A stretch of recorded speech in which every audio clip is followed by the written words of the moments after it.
स्वागत है।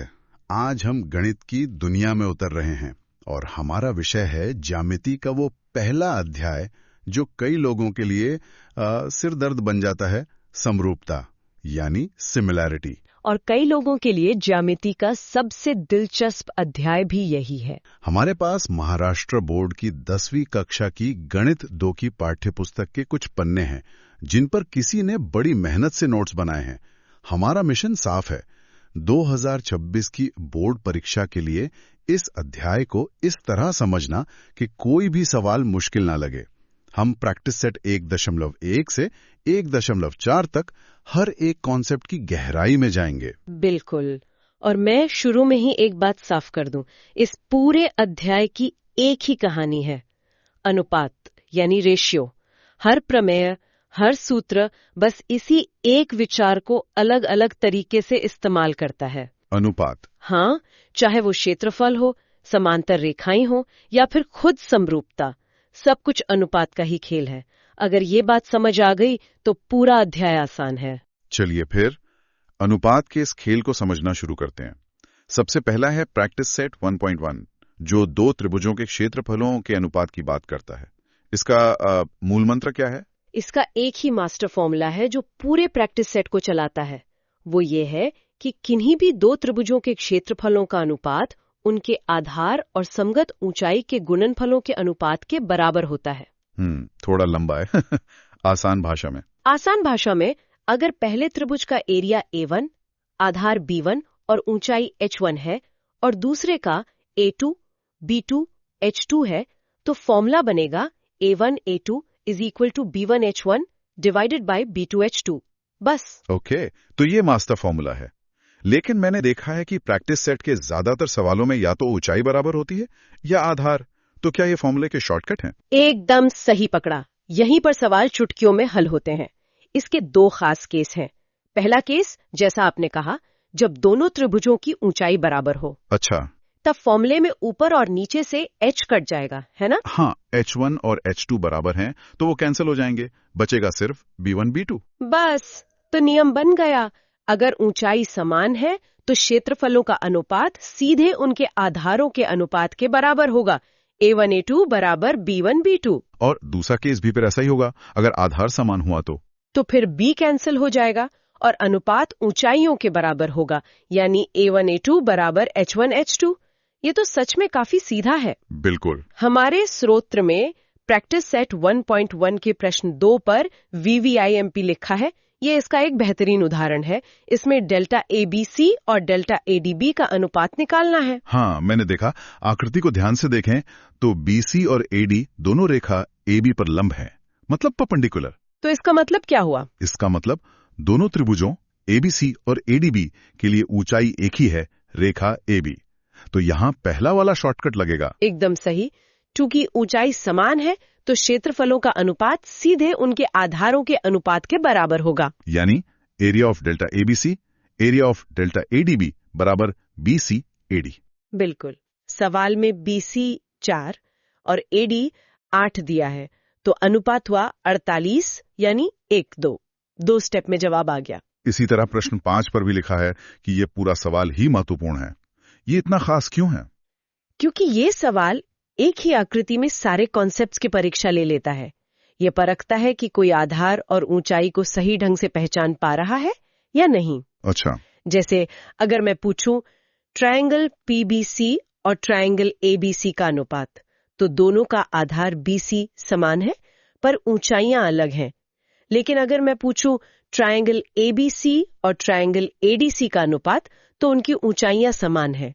ये सवाल आपकी ऑब्जर्वेशन स्किल्स को टेस्ट करता है। तो 1.1 का सार है, मास्टर फॉर्मूला याद रखो और सवाल में देखो कि आधार या ऊंचाई में से कुछ समान तो नहीं है, ताकि शॉर्टकट लगा सको। बिल्कुल। अब यहाँ से कहानी आगे बढ़ती है प्रैक्टिस सेट 1.2 की तरफ, जहाँ BPT यानी आधारभूत समानुपातता प्रमेय आता है। हाँ, बेसिक प्रोपोर्शनैलिटी थ्योरम।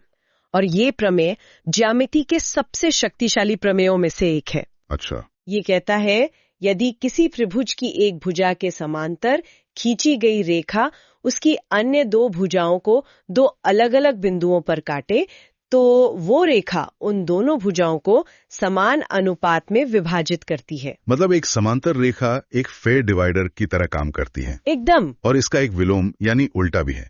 अब यहाँ एक छात्र के नजरिए से मेरा सवाल है, परीक्षा के दबाव में ये कैसे याद रखें कि कब सीधा प्रमेय लगाना है और कब विलोम? क्या कोई पहचानने की ट्रिक है? बहुत अच्छा सवाल है और इसका जवाब बहुत आसान है। ट्रिक ये है, सवाल में क्या दिया है और क्या साबित करना है उस पर ध्यान दें। ओके। अगर सवाल में ये दिया गया है कि रेखा समांतर है और आपको भुजाओं की लंबाई निकालनी है तो सीधा बीपीटी लगाएं। ठीक है। लेकिन अगर सवाल में भुजाओं की लंबाई दी गई है और आपको ये साबित करना है कि रेखा समांतर है या नहीं तो विलोम का इस्तेमाल करें। अच्छा, जैसे प्रैक्टिस सेट 1.2 का प्रश्न 2। हाँ, उसमें पूछा है कि क्या रेखा NM भुजा RQ के समांतर है, मतलब हमें समांतर साबित करना है, तो विलोम लगेगा। तो हम बस अनुपात निकालेंगे? बिल्कुल, हम बस PNR का अनुपात निकालेंगे और PMQ का अनुपात निकालेंगे। अगर दोनों अनुपात बराबर आ गए तो BPT के विलोम से हम कह सकते हैं कि NM RQ के समांतर है। अगर नहीं आए तो नहीं है। ठीक है, ये साफ हुआ। अब इसी प्रैक्टिस सेट में एक और प्रमेय है, त्रिभुज के कोण समद्विभाजक का प्रमेय, एंगल बाइसेक्टर थ्योरम। ईमानदारी से कहूं तो ये बीपीटी जितना सीधा नहीं लगता। मैं समझ सकती हूँ। इसे याद रखने के लिए कहानी सोचिए। मान लीजिए एक त्रिभुज के एक कोने पर एक ताकतवर राजा बैठा है। वो अपनी शक्ति मतलब कोण समद्विभाजक रेखा को सामने वाली भुजा पर भेजता है। वो रेखा सामने वाली भुजा को 2 टुकड़ों में बांट देती है। अब उन टुकड़ों का अनुपात क्या होगा? वो अनुपात वही होगा जो राजा के बगल वाली 2 भुजाओं का है। वाह, मतलब कोण को आधा करने वाली रेखा सामने वाली भुजा को बची हुई 2 भुजाओं के अनुपात में काटती है। ये तरीका अच्छा है। हाँ, स्रोत में प्रश्न 3 और 8 इसी प्रमेय के सीधे उदाहरण हैं, लेकिन असली मजा आता है प्रश्न 11 में, जिसे स्रोत में घेरा भी गया है। ये सवाल बोर्ड परीक्षा के लिए जरूरी लगता है। बहुत, क्योंकि ये बीपीटी और कोण समद्विभाजक दोनों प्रमेयों को एक साथ इस्तेमाल करवाता है। तो इसे कैसे हल करेंगे? इसमें तो 2 प्रमेय लग रहे हैं। इसे 2 हिस्सों में तोड़कर देखिए। पहले डेल्टा ABC में टिरण BD कोण B का समद्विभाजक है, तो हम कोण समद्विभाजक प्रमेय लगाकर ABBC बराबर ADDC का अनुपात निकाल लेंगे। ठीक है, ये हुआ पहला कदम। फिर किरण CE कोण C का समद्विभाजक है, उस पर भी यही प्रमेय लगाकर हम ACBC बराबर AEB का अनुपात निकाल लेंगे। और सवाल में दिया है कि AB और AC बराबर है। बस इस जानकारी को जब हम अपने दोनों अनुपातों में इस्तेमाल करेंगे तो हमें मिलेगा कि ADDC is equal to AEB, और जैसे ही ये मिला बीपीटी का विलोम हमें बताता है कि ED BC के समानांतर है। बहुत बढ़िया। एक सवाल में 2 कॉन्सेप्ट्स का इतना सुंदर इस्तेमाल। अब आते हैं अध्याय के असली हीरो पर, समरूपता। हम कब कहते हैं कि 2 त्रिभुज समरूप हैं? ये इस अध्याय का दिल है। आसान भाषा में 2 त्रिभुज समरूप तब होते हैं जब उनका आकार मतलब शेप एक जैसा हो, भले ही उनका माप साइज अलग अलग हो। जैसे एक पासपोर्ट साइज फोटो और उसी का बड़ा पोस्टर। बिल्कुल, दोनों समरूप हैं। ज्यामिति में से साबित करने के लिए हमारे पास 3 कसौटियां या टेस्ट हैं। और मुझे लगता है सबसे ज्यादा इस्तेमाल होने वाली कसौटी है कोको यानी AA टेस्ट। हाँ, ये सबसे आसान और सबसे ज्यादा इस्तेमाल होने वाली कसौटी है। अगर एक त्रिभुज के 2 कोण दूसरे त्रिभुज के 2 संगत कोणों के बराबर है तो बस वो त्रिभुज समरूप है। तीसरे कोण को जांचने की जरूरत ही नहीं। जरूरत ही नहीं, क्योंकि वो अपने आप बराबर हो जाता है। ये एक तरह का ज्यामितीय शॉर्टकट है। और बाकी 2 कसौटियां हैं भू को भू SAS और भू भू भू SSS। सही है। SSS टेस्ट में हम देखते हैं कि क्या तीनों संगत भुजाओं का अनुपात बराबर है। जैसे प्रैक्टिस सेट 1.3 के प्रश्न 2 में एक त्रिभुज की भुजाएं 6, 8, 10 हैं और दूसरे की 3, 4, 5। तो अनुपात हुआ 6, 3, 8, 4, 10, 5। हाँ, और ये सब 2 के बराबर है। तीनों अनुपात बराबर है तो त्रिभुज SSS कसौटी से समरूप है। मुझे हमेशा से खंभों और उनकी परछाई वाला सवाल बहुत दिलचस्प लगता है। हमारे स्रोत में भी प्रश्न 3 दिया गया है। ये समरूपता का एक वास्तविक जीवन का उदाहरण है। ये काम कैसे करता है? ये एक बहुत ही सुंदर और व्यावहारिक उदाहरण है।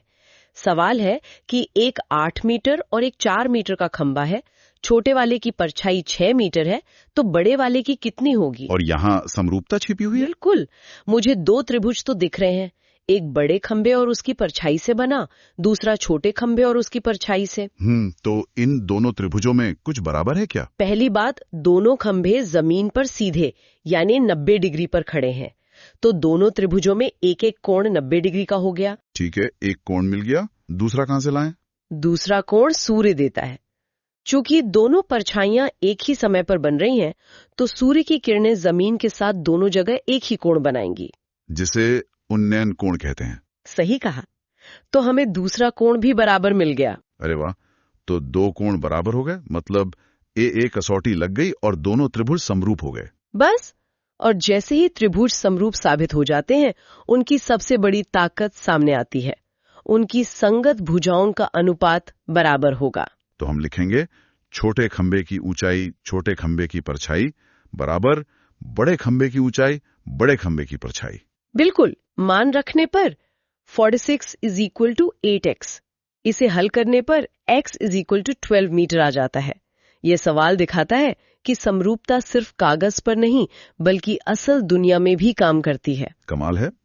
अच्छा, अब हम अध्याय के आखिरी हिस्से पर आते हैं, प्रैक्टिस सेट 1.4। हम फिर से क्षेत्रफलों के अनुपात पर लौट आए हैं जैसा 1.1 में था। तो यहाँ नया क्या है? यह एक बहुत महत्वपूर्ण सवाल है। 1.1 में हमने किसी भी 2 त्रिभुजों के क्षेत्रफलों के अनुपात का फॉर्मूला देखा था, लेकिन 1.4 का प्रमेय सिर्फ और सिर्फ समरूप त्रिभुजों पर लागू होता है। अच्छा, सिर्फ समरूप त्रिभुजों पर? हाँ, और ये बहुत शक्तिशाली है। प्रमेय कहता है यदि 2 त्रिभुज समरूप हो तो उनके क्षेत्रफलों का अनुपात उनकी संगत भुजाओं के वर्गों मतलब स्क्वायर्स के अनुपात के बराबर होता है। वर्गों के अनुपात के बराबर?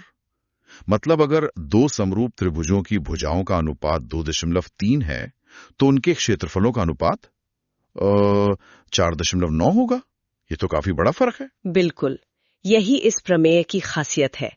इसका मतलब है कि अगर आप किसी समरूप आकृति का आकार 2 गुना करते हैं तो उसका क्षेत्रफल 4 गुना बढ़ जाता है। और यहीं पर छात्र सबसे आम गलती करते हैं। क्या गलती? भुजाओं का वर्ग करना भूल जाना। मैं इस पर जितना जोर दूं कम है।